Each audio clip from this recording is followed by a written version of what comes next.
Magandang araw sa lahat ng ating mga kababayan, lalo na sa ating mga minamahal na senior citizens. Mayroon akong hatid na napakagandang balita na tiyak na magpapasaya sa bawat pamilya sa buong bansa. Matagal nang hinihintay, matagal nang pinag-usapan at sa wakas, ngayong taon na ito sa mismong petsa ng Setyembre 30, 155, magsisimula na ang Universal Social Pension para sa lahat ng senior citizens sa buong Pilipinas. Oo, tama ang narinig ninyo. Ito na ang panibagong yugto sa tulong pinansyal mula sa gobyerno. At hindi na limitado lamang sa iilan. Hindi na eksklusibo para sa mga tinatawag na indigent o kapo sa buhay. Sa pagkakataong ito, sakop na ang lahat ng senior citizens na edad ang napupataas at walang maiiwan. Kung tutuusin, isa itong napakalaking hakbang ng gobyerno para masigurong hindi nakakaligtaan at hindi napapabayaan ang mga lolo at lola na nagsakripisyo at nagtrabaho ng buong buhay para sa kanilang pamilya at para sa lipunan. Ang programang ito ay hindi lang basta dagdag kita kundi isang pagkilala at pagbabalik pugay sa kanila sa bawat sentimong matatanggap ng ating mga nakatatanda. Kasama nito ang mensahe na sila ay mahalaga.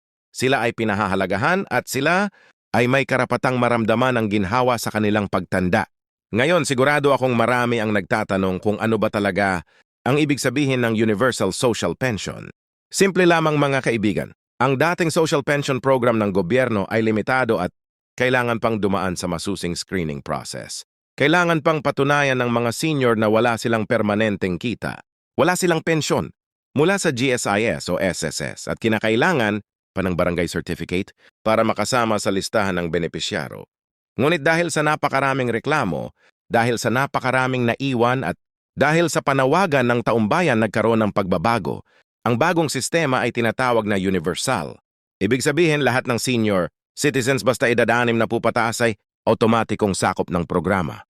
Hindi na kailangang magpumilit, magpakita ng dokumento para lamang makumbinsi na sila ay kapos sa buhay. Sa ilalim ng bagong batas, lahat ay pantay-pantay. Napakalaking balita nito lalo na sa mga probinsya kung saan maraming senior ang hindi nakatanggap, dati dahil hindi sila napasama sa listahan. Maraming lolo at lola ang naghintay ng ilang taon umaasang tatawagin sila. Pero hanggang sa huli ay hindi natanggap ang tulong. Ngayon wala nang ganitong pangamba. Lahat ay may nakatakdang pensyon na makukuha. Buwan-buwan at tiyak na mas marami ang mapapaginhawa ang pamumuhay. At para sa mga excited na malaman kung kailan ba talaga makukuha ang unang pensyon, tandaan ninyo ang PSA. Septyembre 30 to 25. Dito magsisimula ang unang wave ng pamamahagi. Ngunit dahil napakalaki ng programang ito, hindi maaaring sabay-sabay ang lahat. Hahati ng distribusyon ayon sa rehiyon at probinsya para masiguro na maayos at organisado ang pamamahagi. Unang makatatanggap ang mga nakatira sa Metro, Manila at ilang piling probinsya sa Luzon mula Setyembre 30 hanggang unang linggo ng Oktubre. Pagkatapos nito, susunod naman ang mga probinsya sa Northern at Central Luzon sa ikalawang linggo ng Oktubre. Kasunod nito matatanggap ng Southern Luzon at Bicol, region ang kanilang pensyon mula kalagitnaan ng Oktubre. Pagdating ng ika-24 hanggang ika-1 ng Oktubre, ang mga senior citizens sa Visayas ang mabibigyan. At syempre, hindi rin mahuhuli ang Mindanao dahil nakatakda silang makuha ang kanilang pensyon mula unang araw ng Nobyembre hanggang ikaw. Para naman sa mga hindi makakakuha sa nakatakdang petsa, may nakalaan pang late payout na magsisimula pagkatapos ngika ng Nobyembre. Napakaganda ng sistemang ito dahil siguradong bawat iisa ay mabibigyan ng pagkakataon kahit hindi makapunta sa unang araw ng pamamahagi. Ang mahalaga, regular at buwan-buwan ang tulong pinansyal na ito at hindi lang one time. Tuloy-tuloy. Ito ang magbibigay ng malaking kaginhawaan sa ating mga nakatatanda. Marami sa inyo ang nagtataka paano ba makukuha ang pensyon? Dalawa ang paraan. Una, may tungin direkta sa barangay or payout centers na itatalaga ng Department of Social Welfare and Development or DSWD kasama ang lokal na pamahalaan. Dito ay may mga staff na personal na mamimigay ng pera sa mga nakapila na senior citizens. Pangalawa, para naman sa mas convenient na paraan, maaari ring dumiretso ang pensyon sa mga cash card or bank account ng mga senior. Kadalasan ito ay sa Land Bank OP, inaasahan na palalawakin pa ito para mas madali ang proseso. Upang maging handa lahat ng senior ay dapat magdala ng kanilang valid ID. Pinakamadali na gamitin ng senior, citizen ID pero maaari ring gumamit ng ibang government-issued ID tulad ng UME, voter's ID o passport. May mga pagkakataon din na hihingi ng siguro na ang tatanggap ng pera ay talagang senior citizen sa lugar na yon. Bukod sa ID, siguraduhin na updated kayo sa anunsyo ng inyong barangay o munisipyo dahil doon nila ipapaskil ang eksaktong petsa at lugar ng payout.